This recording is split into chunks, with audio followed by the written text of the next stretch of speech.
all, today I want to show you how to make this simple applique design. So this is a mushroom that I drew, and you can get the pattern for this. It's a free pattern in my Shopify store. And so I'm going to show you how to apply the pieces and how to sew around it. If you haven't already, get the free mushroom design on my website. I've included the link in the description of this video. You need to print this page. So the finished mushroom size is 4.5 inches, about 11.5 centimeters. If you want it smaller or bigger, you can print at a different percentage. All right, when you're at the printing stage. So just do whatever you want. For applique, it's nice to have, so I'm not especially endorsing a brand, but these are two materials that you can use that make sewing your applique a bit easier. So I'm going to use the Hidden Bond light sewable today, but Steamer Seam 2 would work as well. Alright, so what you're gonna do is draw your mushroom design on your paper. This is the paper side. The glue side is on the other side. So, do your best to draw. Like the mushroom design itself, I hand drew it, as you can tell. And I'm not really an artist, so it's going to be fine anyway at the end when you sew it. Like if you have your drawing is not great, just do your best to reproduce it. The numbers on my mushroom pieces tell you which one should be placed first, second and third on your background fabric. Okay, that's all it is. So that's my piece number 2.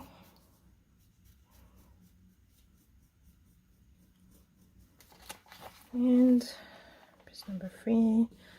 I try not to waste the paper too much, so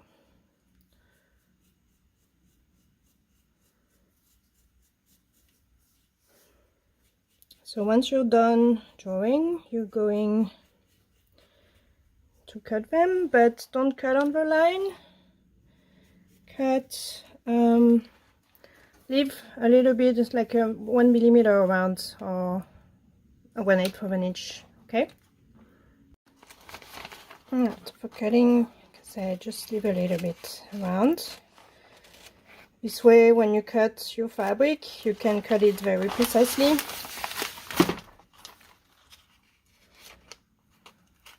So it doesn't have to be super precise, right? It's just, you will cut on the drawn line when you cut the fabric. It's just to give you a little bit of space.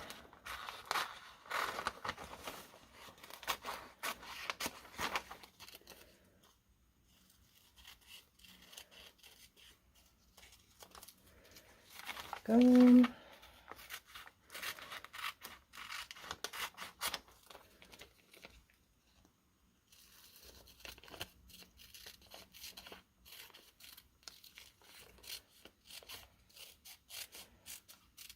There you are.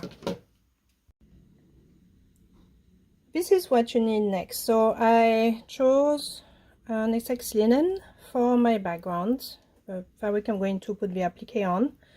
I've cut about 5.5 by 5.5 inches just for the demonstration in this video. You can do that on a panel of a zipper pouch you want to sew already. Like, just, this is something you can use. It's not just pretty. Like for this, I could make easily a mug rug afterwards. Would be pretty. So it's probably what I'll do. So whatever background you use, if it's something that's pretty light cotton, like Essex linen or quilting cotton, then make sure you use some medium woven interfacing so that when you sew around the applique, it would be easier. Okay, so this is a medium fusible woven interfacing. like Pelon SF101 for example. So I'm going to apply that. And for my mushroom, I chose to use this really pretty fabric collection by Camelot fabric. I'm going to use this for the mushroom cap, this for the little piece underneath, piece 2, and this fabric for the stem. The next step is to find a part of your fabric that you want to display on your applique pieces. So I quite like these little flowers here. I try not to center necessarily a pattern, but if I can have like different colors and textures, it's nice. Or maybe like this way I can have some of the greens here. So you're not going to apply it on this side, it's just to actually find out where you want to be. You can cut your fabric and make sure it's actually pressed before you apply your pattern. And then you're gonna go, so I'm not going to apply it now, I'm just showing you. I think I want this flower on the top, on the side maybe. So I want some of the green and some of the little flowers. So you're just going to find a way that works. And then when you're happy with approximately what you're going to get, I still don't know what I want. Then you're going to use your iron and press for the amount of time and the temperature that your manufacturer says. So for example, for this it says has to be on medium heat, so I'm reading the French, and no steam, and then you leave the iron on only for 2 seconds. All right, so make sure you read the instructions and follow the instructions. I'm sure they're all different. And when you're done, you can cut along your pencil lines. Here we go. So I pressed it and then I applied the paper, and now I'm going to cut along the pencil line. Okay, so this is when you can correct if you didn't draw properly. I mean, I doubt every mushroom you make will be exactly the same, because if you're like me, then you're not going to cut necessarily well. I don't know. That's the beauty of applique. Nobody knows what you meant to do, so you can tell them that's what you meant to do, even if the shape is not exactly the same as the one I drew. Here you go. So my mushroom cap. For my piece number 2, I need a very tiny piece. Now it'd be lovely if I could have a little bit of those flowers here, so I'm going to try and incorporate them. So I'm going to cut, which way am I going to do this? Could be like this. So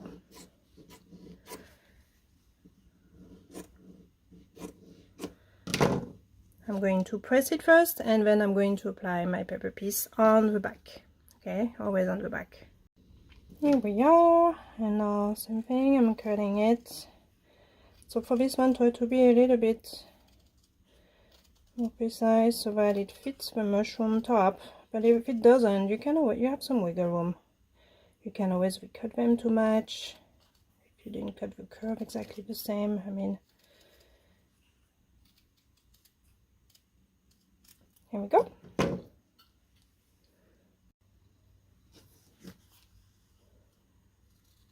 And I'm cutting my stem.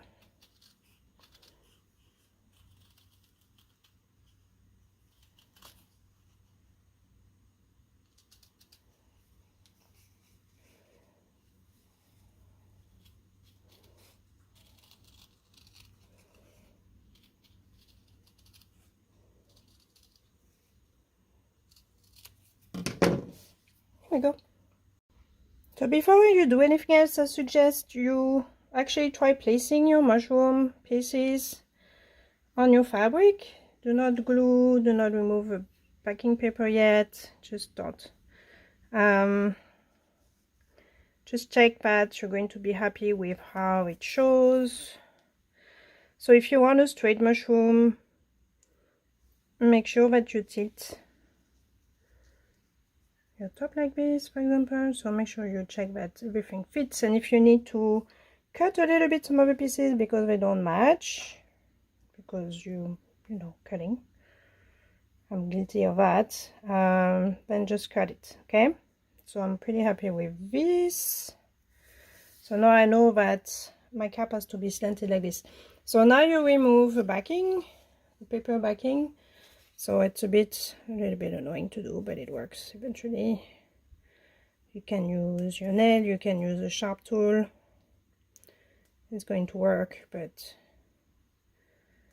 there you go. So remove the paper backing, and place your mushroom. I just want to check again that this is going to work before I glue it.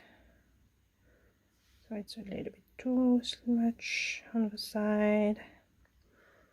Alright, so now I'm going to put this under the iron. Check your manufacturer's directions. I need to check, but I think for mine it's 6 seconds. Yeah, 6 seconds. At medium heat.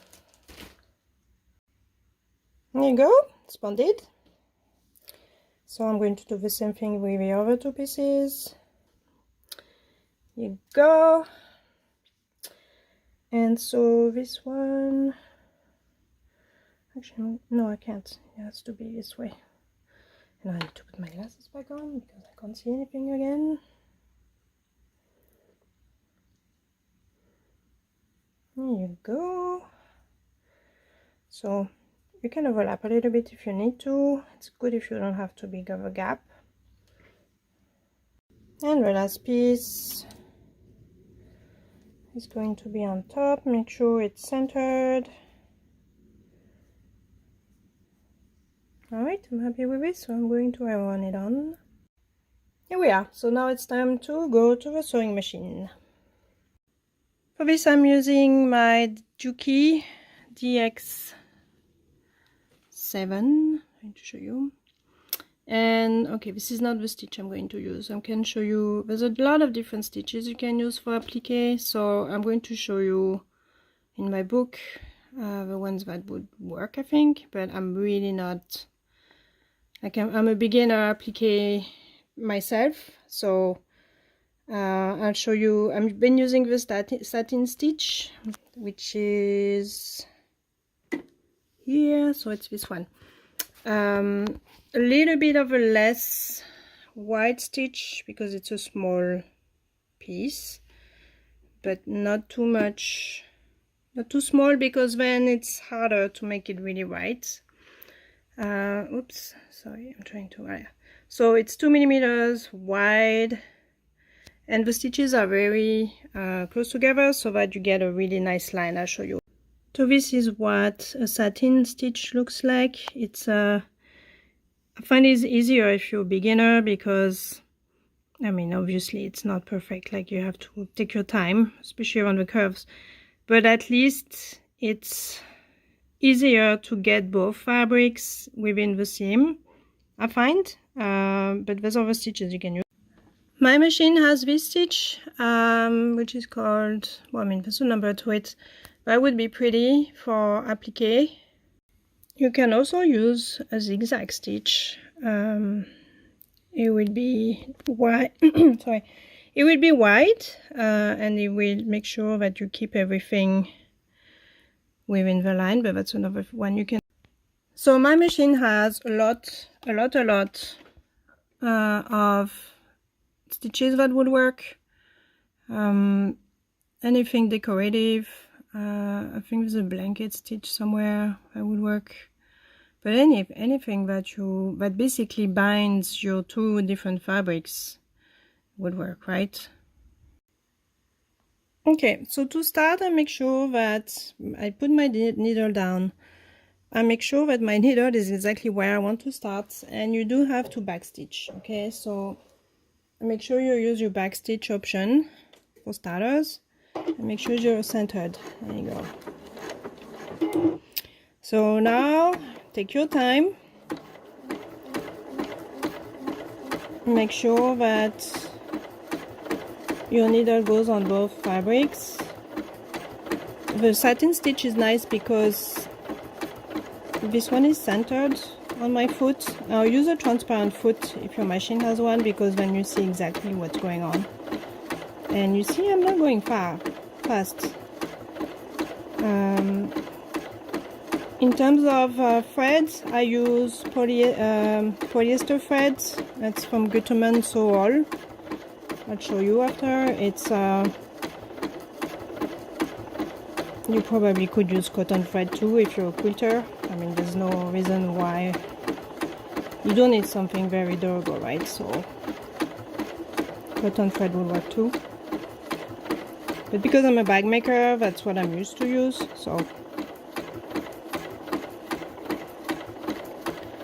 So you can use thread that's with the same kind of color scheme as your fabric, or you can use something that has a lot of contrast. That's really up to you. So I think I'm where I'm supposed to be. Oh no, I think I didn't go far enough by one stitch. There you go, another one. So take your time when you turn. That's basically where you want to make sure that you are where you're supposed to be, right? There you go. So yeah, see, I'm taking my time. There's no race to win. If you take your time, it will be prettier. So I'm going to go all around the mushroom cap. I'm not going to film everything because it's going to be pretty long.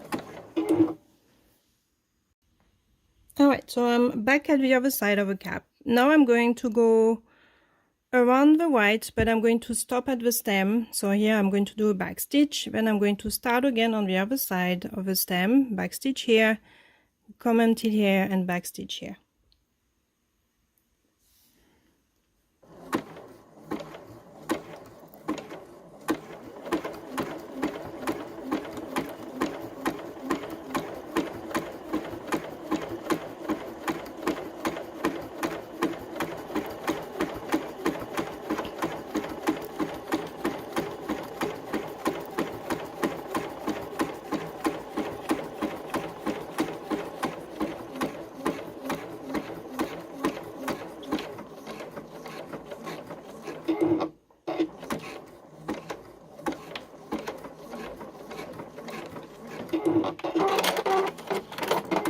There you go. So I actually stopped a bit too early, so that's why I continued and did another back stitch.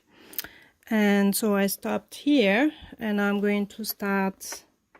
So make sure you are where you're supposed to be. So I just take my needle down, see where I am. Yeah, it's pretty good, but my thread is not in the right place. So there you go. Let me push it out of the way.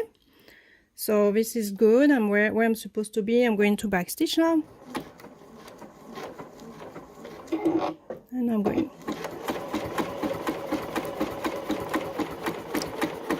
a bit faster because it's a bit of a straighter spot.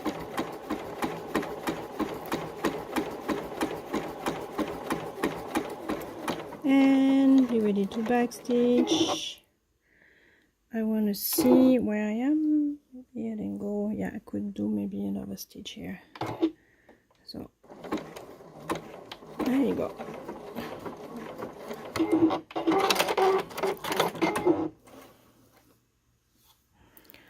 So this is what I have, and now I'm going to do the stem. So you start here, back stitch, go all the way around, and when you reach the other side, back stitch here, and you're done.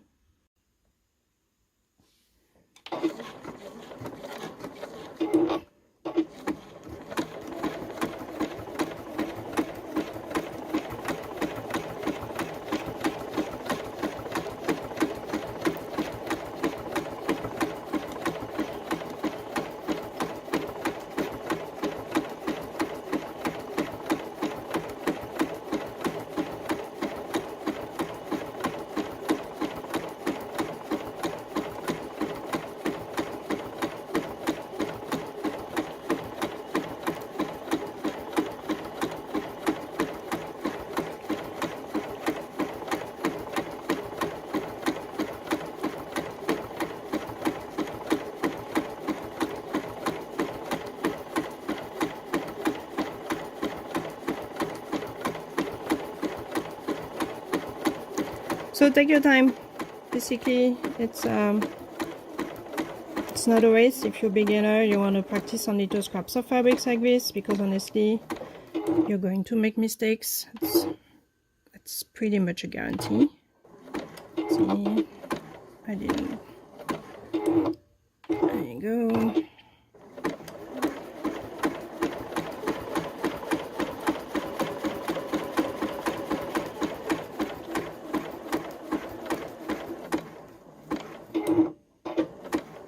Go, and I'm turning.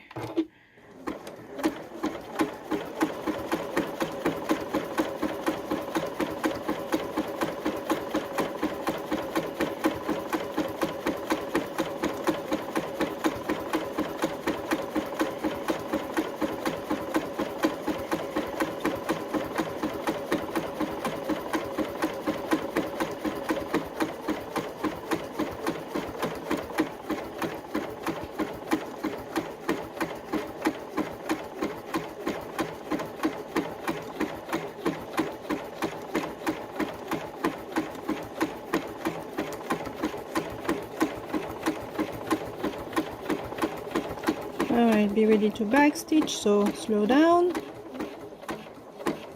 because you don't want to go too far. And here we are. All done. So here you are, not perfect. Honestly, practice on little, it's actually fun to see the mushroom on the back. Practice on little scraps like this if you're a beginner, because you're not going to be happy with your stitches necessarily. So try different stitches on your machine, see what works for you. That's pretty much all the advice I have. Take your time. I hope you enjoy this.